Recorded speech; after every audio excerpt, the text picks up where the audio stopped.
Welcome to the Path Forward podcast. I'm your host, Augie Gillarducci. Our podcast is sponsored by Second Opportunity and U-Turn Health. And I have a special guest today, special, and I'll explain what that means in a minute. But Patrick Phillips is joining us, and he's in Pensacola, Florida at this time. And what makes him a special guest to me is that he's been incarcerated fairly recently, and while he was incarcerated, he had the opportunity to take the Second Opportunity program.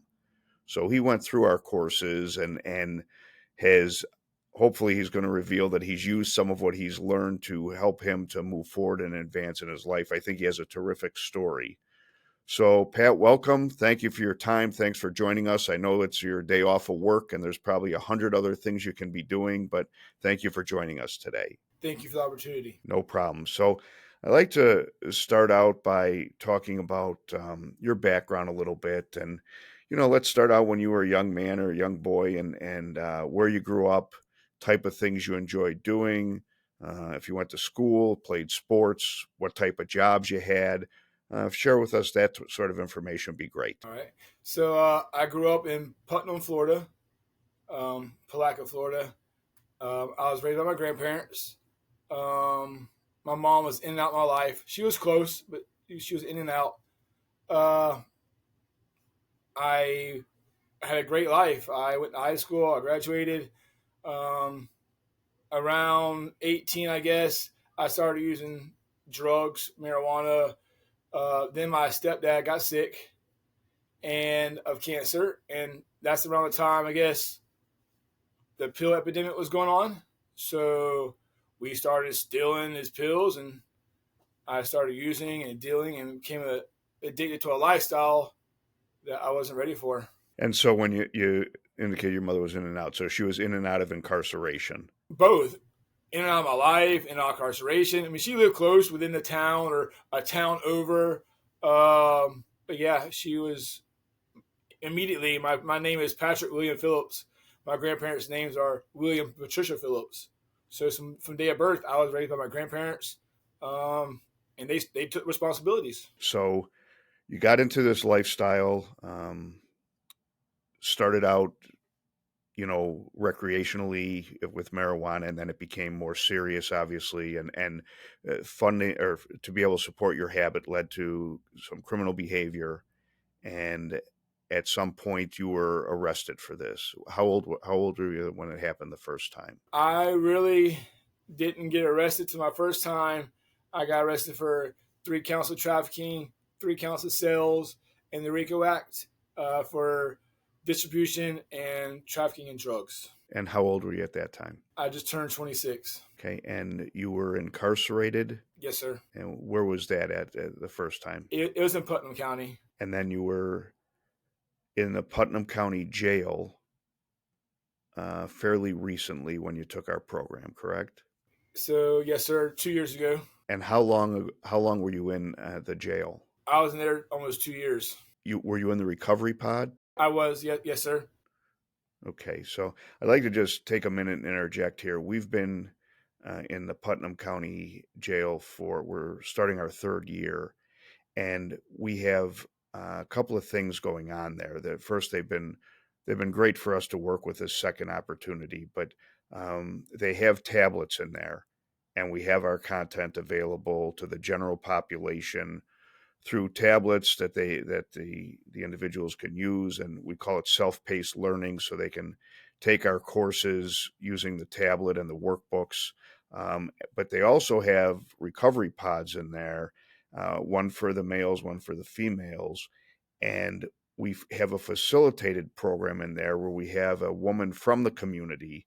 Her name is Valerie, and she goes in there every week on Wednesdays, I believe, and she works first with the men and then with the women, or vice versa. I'm not sure exactly, but she goes in there every week, and we've got a DVD series. But I want to say that her commitment to helping people, and as Pat tells his story, you're going to see this, but her commitment to helping people is amazing. she is strongly committed to recovery and helping those that are in recovery, but she also does some work with the general population. But primarily her efforts have been with recovery. She also works in the community. She works for a treatment center, and she's able to help people, some that release from the jail into the community. She's able to help them right on the outside. So that's the backstory of it. So I guess the first thing that I want to ask Pat, related to your experience on the inside, is what attracted you to, or had you want to take the second opportunity program while you were there? Change. I already started my change before the program, but I changed so many times in my life. I wanted stepping stones and goals put in line to be able to complete upon my release. So I volunteered for the program. I pushed to get into the program. It's just something I wanted to. If you want change, you'll truly seek change. Talk to me for a minute, if you would, about, you said you'd already started your change. There was something that happened that before second opportunity, that you had decided to make some changes in your life, in the way that you think, the way that you conduct yourself. Could you talk a little bit about that? So I've been to prison 3 times. It was about going home this time. It was about going home and staying home. Uh, I didn't have no skills to stay home. I mean, I had all these skills to work and knowledge to live, but I didn't know how to put them in place and be happy. So I was getting ready to come home from prison, and I was a fool and lost a lot of game time. And they told me I wasn't coming home, or I was going to do extra time because of how I was acting. And so I started my change. I started believing in me and getting rid of the stuff that were negative. So and then I found your course. Valerie's a personal friend, so is Ronnie, and I went to her classes that were for the general population. I went in on my own, but I wanted something more, and I knew your classes were available. I knew your story. I knew how you did the same thing. You've been away and you created something positive out of something negative. So you showed up to take the course, you did the work related to that, and what were, as you were on the inside, can I ask some of the things that you found useful in being involved in not just second opportunity, but programming in general? I like exercise. Uh, I in music, I would put my music in and just exercise. I found something that to be with me. I would really seclude myself from people. I found that I had to find myself, and for that to be, I had to separate myself from everybody. So in a way, like in my head, like I had to focus what I truly wanted. I didn't know what happiness was. I've been lying to myself for years with drugs and girls, and You were able to find a better definition for happiness when you were on the inside and focused on that? I think when you find yourself and figure out that you really don't need nobody to be there for you, just be there for yourself first, and everybody else will fall behind you. When you could truly love yourself, the world loves you back. That's great. That's great. So, as you were preparing for release, did you, obviously, having been incarcerated 3 times, you knew there were going to be some challenges, right? Oh, for sure, for sure. Every time I thought there would be challenges, there was always something in my way. So, what were some of the challenges that you were focused on, that you anticipated you'd have to deal with when you got out? Mainly is my lifestyle, getting rid of that whole area.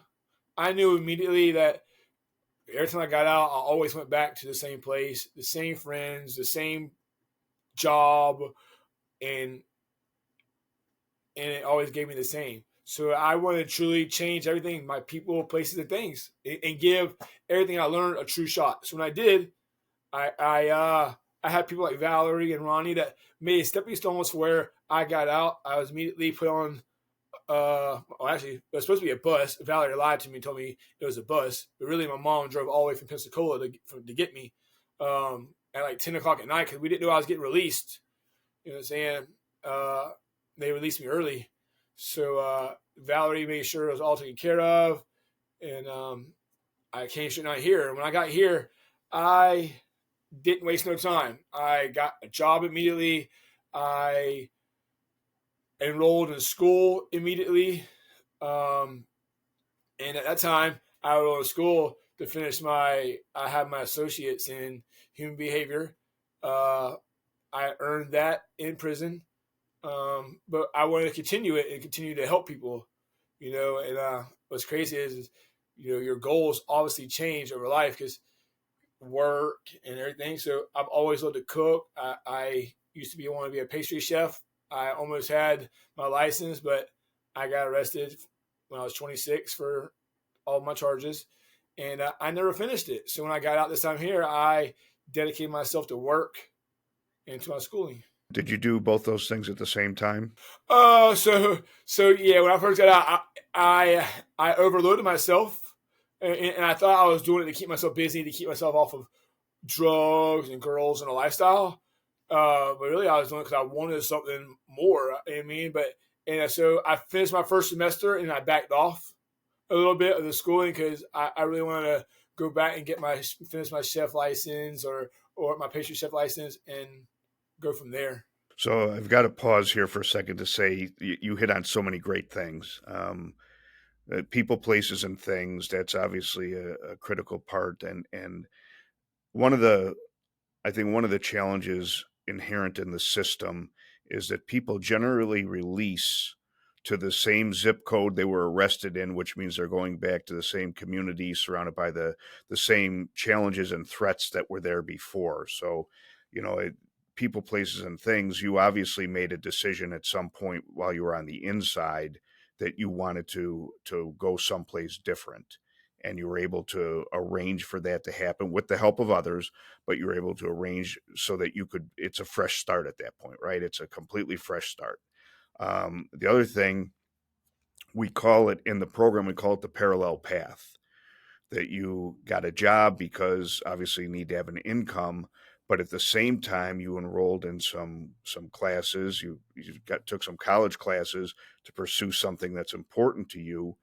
And as happens with many, we come out all charged up with energy and we want to do all these great things. And we find, as you said, that we overload ourselves. And we might have to slow down a little bit and say, instead of getting this coursework done within 6 months, I'm going to take less and spread it out over a year, whatever it might be.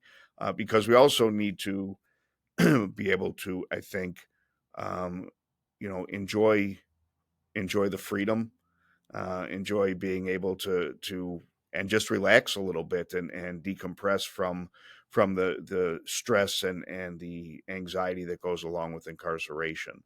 So you got out, you enrolled in school, you had a job. What job did you get? Yes, sir. So my mother works at a restaurant called Peg Leg Pete's, and I immediately went to work with him as a cook. I've always been a cook.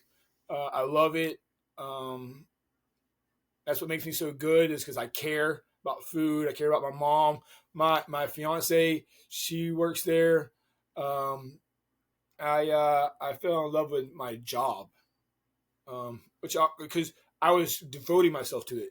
Which I also devoted. So when I first came home, I devoted myself to me too, not girls.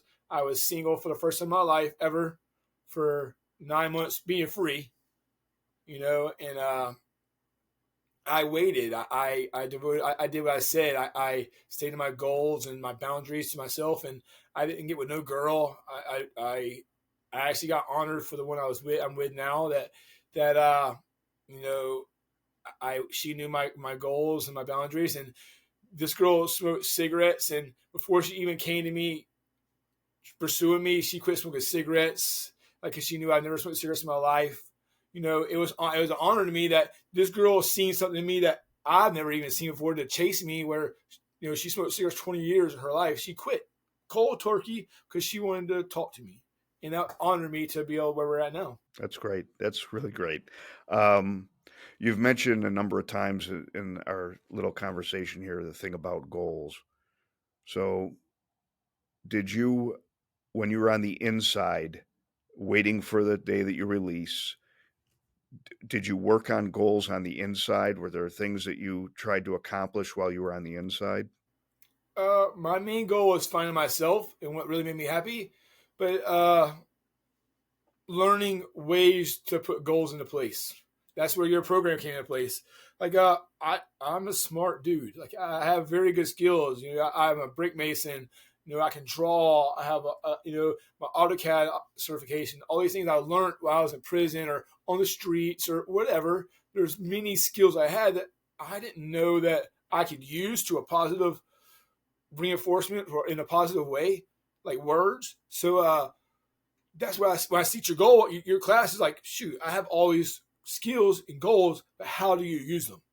You know what I'm saying? So when you find somebody like you that I know you've been to prison, I know that you had a whole other life when you learned it can be taken from you. You found your skills to help positively in your program. Well, my experience, and thank you for that. My experience was that working on setting and pursuing goals while incarcerated was actually a good place to do it because there aren't a lot of distractions. And while there's not a lot of resources necessarily available, but there were, it gave me the opportunity to really focus on developing that as a skill that I can figure out what I want to achieve and then come up with a plan to pursue it and then, have the discipline to implement that plan. And I think doing that on the inside, once it becomes a part of you, you can take it right to the outside and then you have more resources and there's more challenges, more things that we want to do. Um, so you got out, you got this job at the restaurant, you went to school, you backed off on the school a little bit. You're in a relationship that seems to bring you happiness, and that's all great. So, as you look forward now, what are some of the next things that you're thinking about accomplishing, or that you want to bring into your life to keep you moving on the right path? There's a lot more I want to do actually. I was thinking about my work. I love to cook. I believe I'm too good and care too much about what I do to be able to be doing it for somebody else. You know what I mean? So I busted my butt to get here. So why not keep going more to be able to have something that of my own to be proud of, to make people smile the way work makes me smile. So I would really like to build my credit first off because I've never had a credit score. I don't have a good credit score. I don't have a bad credit score. I've been gone in prison so long that there's no score there. So I'm having a hard time getting me a loan to get a food truck. So that's my thing. It's to save up money to get my credit score up to continue my passion to get a food truck. So the building credit, I know that my situation. I tell the story regularly that I got out and I got a job. I had a paycheck and I went to get a car, and it fit within my budget. And I filled out the paperwork, and the guy comes back and says, "You don't have bad credit. You're a ghost. You're not even in the system anymore." And I found a path, and it's a part of the course, but I found a path to be able to build credit. I mean, it took some time, but I was able to get it done, and I, hopefully same thing with you. And then you've got a completely different track there. So the idea of owning your own food truck, which clearly excites you, and we've talked about this before we came on camera here. Um, there's a whole different set of challenges to owning our own business. So you show up for work every day. I'm sure you do a great job, and you're in the kitchen and you're cooking. You're doing what needs to be done because you take pride in the product that you're producing. But when we own a business, now we're not just worrying about making sure that we've got a good product that we're putting out to our customers, but we have to handle the financial aspects of the business and the other challenges that go along with business ownership. So, have you thought about taking some courses related to business management or entrepreneurship to prepare you for the day that will come? You will get your credit to where it needs to go. You will be able to find financing to get a food truck. Have you thought about taking some courses to prepare for the business side of that challenge? For sure. Once again, like I said, I did a lot of time. And when I started my change, I dedicated myself to a lot of courses. That's how I found your course, which teaches a lot about your goals. And not just goals, it teaches about your financial plan, your business plan. But before your course, I took the Dave Ramsey course. I did a lot of financial courses too on my own. But I also said that I backed up from schooling. And that's why I knew I was trying to change my I could possibly change where I was going with my schooling. So I backed off of it just to see how. I wasn't stopping. Obviously, I want to keep going. So what classes are the next? I mean, it depends on my time. How fast it all happens. Right now I don't see myself just jumping back in school right now unless I knew I was going to start a business right now. I understand. So the two things work hand in hand. That as your credit score comes up and you get closer to having your own business, then there's the time. The time is available. I mean, one of the beauties of today's ability to get education is that we can do it online. So it doesn't have to be going to a classroom in the middle of the day, which interferes with our work schedule. It can be online that we're doing it with a cup of coffee on a Saturday morning or a Sunday afternoon, and it's not interfering with work or some time set aside for family. So what are some of the things as you think about having a food truck? Let me talk about that for a minute. Have you in the area that you're in, have you thought about where you'd like to be located, the general area that you'd like to be operating in? Are there licenses or permits that are required to be in that area? Could you talk to us about that? Because I'm sure there are people that are watching this that have had thoughts on, on the inside, that have had thoughts about they'd like to get a food truck business going. Yeah, for sure. I have this. I've been playing this for a while since, well, not a while, at least the last 6 months. It's like it's a passion. So everywhere I go out, I look for a spot, or will this spot be better than this spot? I mean, I have a few spots picked out I like. I have when you truly commit to change, you gain a whole army behind you, and I have an army behind me. So that helps when you have supporters that back you in everything you do. So it's not just me, that's a plan. It's people from work that behind me. My job is fully behind me, and my boss is. So like they're a seafood market, which provides 90, not 90%. I don't know the actual percentage. Don't let me lie, but they provide a good bit of this local seafood to all of Pensacola, and they also have 3 restaurants, and I'm honored to work in one of them and at the market, and they back me 100%. Even my food truck, be able to work with them, getting product. Um, so it's kind of more me just putting it all into place. I have a business plan written up with it, uh, and I have a menu I've started, and I actually am putting in work preparing for it. Did you work on that business plan while you were incarcerated? I mean, it's changed. Obviously, I mean, it's changed from a brick company to to cooking to, I mean, to life makes curveballs, and that when you have so many skills and that you have, and along the way you change until you find that one passion. I mean, cooking's my passion. I do it at home. I have a kitchen outside set up at my house. I mean, with a full grill and fryers, and I cook for parties, and I really love it. That's great. And what you said before, I went through the same thing, and I think it's common that we start with a business idea, especially on the inside when our mind is running in all different directions, and develop that, and then decide that we want to make it a little bit different, or we want to change altogether, and we work on a different business plan. But I happen to think that writing a business plan, if that's something that somebody is interested in, it's a great way to do productive time, to keep our mind engaged and to keep a positive attitude. Even if it never comes to be, it's still a great way to spend our time, to think about what we want to do. Absolutely. Okay, so I'd like to now give you a couple of minutes and ask you to just, look into the camera. So this is our podcast is on the outside for family members and for people that have been incarcerated, but they're out now.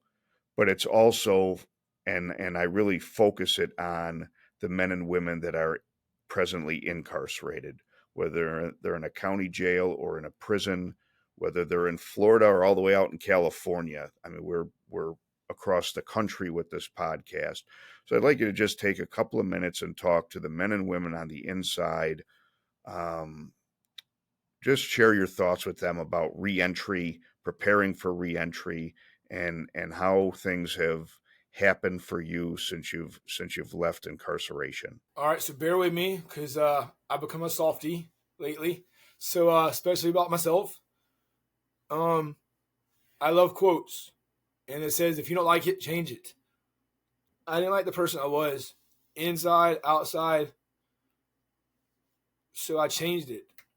Um, we have to quit making excuses of why we do this and why we do that. No one makes us do anything. We have a choice to live righteous or to keep living in the past. Um, when you truly dedicate yourself to yourself and change, you make it happen. You can't say you want happiness and keep living in torment your whole life. You know what I mean? So if you truly want something out of yourself, believe in yourself. That's all it takes. Um, change is real. So is recovery. That's really it. That's great stuff. Um, I think that I'm in jails and prisons every week, and I talk to a lot of currently and formerly incarcerated people every week, and many tell me that it was the time they had that allowed them to really implement change from within. Because I think we agree that that's where it starts, and when I've got all this time on my hands and I'm frustrated where I've put myself, and I don't want to go through this again. I don't want to put my family through this again. The type of change that you're talking about, I think that if we really commit to it on the inside, it is a good place to change the way that we think and how we expect our life to be when we get out. Well, Pat, listen, I want to thank you. I want to thank you for taking the time today. Your stuff is great. I'm sure this is going to be a popular episode because it's so genuine, and it's something that I think those on the inside or those that are recently released are going to they're going to hear, and I think it's going to resonate with them. I think it's going to, the idea, I don't want to overload myself, but I do want to have a plan and some goals and a path to move forward. But as you pointed out, you then adjusted when you realized that you'd overloaded yourself. You backed off on something so that you could, stay true to your commitment to yourself and the change that you've made. I want to congratulate you on the changes that you've made, and I'm grateful to whatever degree the Second Opportunity Program played in it. I'm grateful that you took advantage of that. So thank you. And to those that are listening, you've been watching the Path Forward podcast. I'm Augie Gillarducci, the host, and we look forward to seeing you at our next episode.